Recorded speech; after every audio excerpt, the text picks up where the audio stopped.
Hello দর্শক, আসসালামু আলাইকুম। Welcome back to my channel. চলে এলাম আর একটা কমন রেসিপি নিয়ে, সেটা হচ্ছে আলু ভাজি রেসিপি। রুটি কিংবা পরোটার সাথে এই আলু ভাজিটা খেতে কিন্তু ভীষণ মজা লাগে। বাচ্চা থেকে বুড়ো সবাই খুব পছন্দ করে। আশা করছি আমার আজকের এই আলু ভাজি রেসিপিটি আপনাদের সবার কাছে ভালো লাগবে। রুটির সাথে আলু ভাজি হলে বাচ্চা কিংবা বুড়ো সবারই আর কিছু লাগে না খেতে। আসলে ভীষণ মজার এই আলু ভাজিটা। তো আমি আলু ভাজি করার জন্য এখানে 5টা আলুকে কুচি করে নিয়েছি এখানে টমেটো, কাঁচামরিচ, পেঁয়াজ আর পেঁয়াজের কলি। তো চলুন আমি এখন আলু ভাজিটা করে নিচ্ছি। আলু ভাজি করার জন্য চুলা একটা প্যান বসিয়ে তাতে 3 টেবিল চামচের মতো সরিষার তেল দিয়ে দিচ্ছি। সরিষার তেলের রান্না কিন্তু খুবই ভালো হয় আর শরীরের জন্য খুবই উপকার। আপনারা সয়াবিন তেলের পরিবর্তে সরিষার তেল দিয়ে রান্না করার চেষ্টা করবেন। তো দিয়ে দিচ্ছি পেঁয়াজ কুচি, পেঁয়াজের কলি দিয়ে দিচ্ছি, কাঁচামরিচ কুচি দিয়ে দিচ্ছি আর একটা টমেটোকে কুচি করে দিয়ে দিচ্ছি।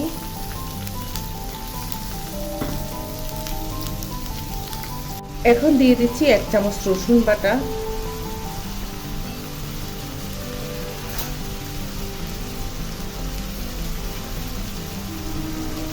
হাফ চামচ জিরের গুঁড়ো,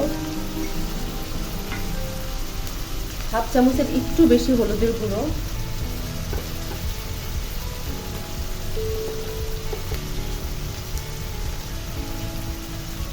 সামান্য মরিচের গুঁড়ো,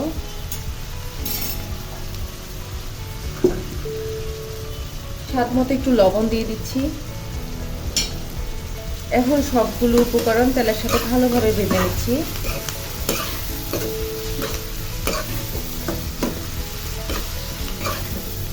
মশলাটা কষানোর জন্য সামান্য একটু পানি দিয়ে দিচ্ছি।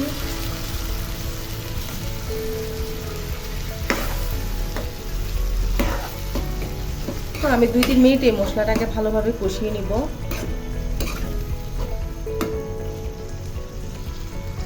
তো 2-3 মিনিট মশলাটা কষানো হয়ে গিয়েছে। এই পর্যায়ে আমি যে আলুগুলো প্রসেস করে রেখেছি সেটা দিয়ে দিচ্ছি।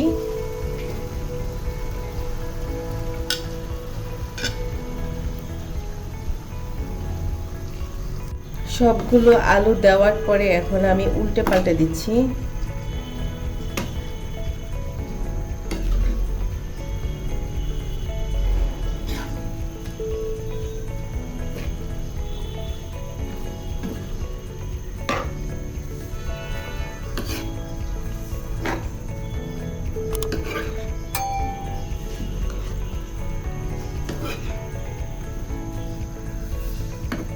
উল্টে পাল্টে দিয়ে মিশিয়ে দিচ্ছি।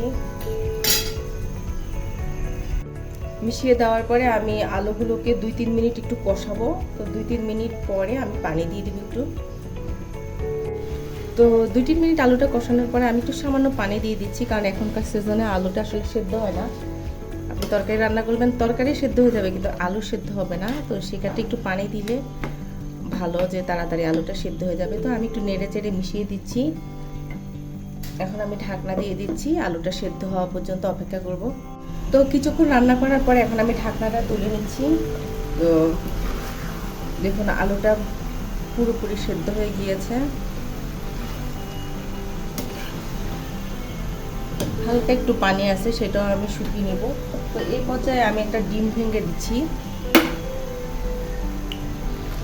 এই ডিম দিয়ে আলু ভাজিটা করলে ভীষণ মজা লাগে খেতে। আপনারা বাসায় অবশ্যই ট্রাই করবেন।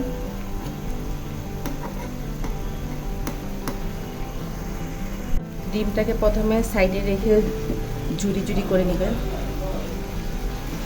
তারপরে সবগুলো আলুর সাথে মিশিয়ে নেবেন। তো ঝুরি ঝুরি করা শেষ। এখন আমি ডিমটা সবগুলো আলুর কুচির সাথে মিশিয়ে নিচ্ছি। আলু ভাজির সাথে সবগুলো ডিম মিশিয়ে নিলাম। দেখুন আমার পানিটাও শুকিয়ে এসেছে। তো ধনিয়া পাতা কুচি দিয়ে দিচ্ছি। ধনিয়া পাতা কুচি দিয়ে খুব ভালোভাবে মিশিয়ে দিব আলু ভাজিটাতে। খুব সুন্দর কালার হয়েছে আলু ভাজিটা।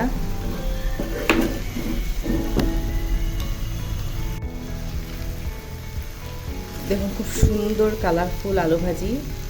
খেতে যেমন মজা হবে, দেখতেও অনেক সুন্দর লাগতেছে। তো আমার আজকের এই আলু ভাজি রেসিপিটা আপনাদের কাছে কেমন লেগেছে, ভালো লাগলে অবশ্যই একটা লাইক দিবেন, আমার চ্যানেলটিকে সাবস্ক্রাইব করবেন। আজ তাহলে এই পর্যন্ত, সবাই ভালো থাকবেন, আল্লাহ হাফেজ।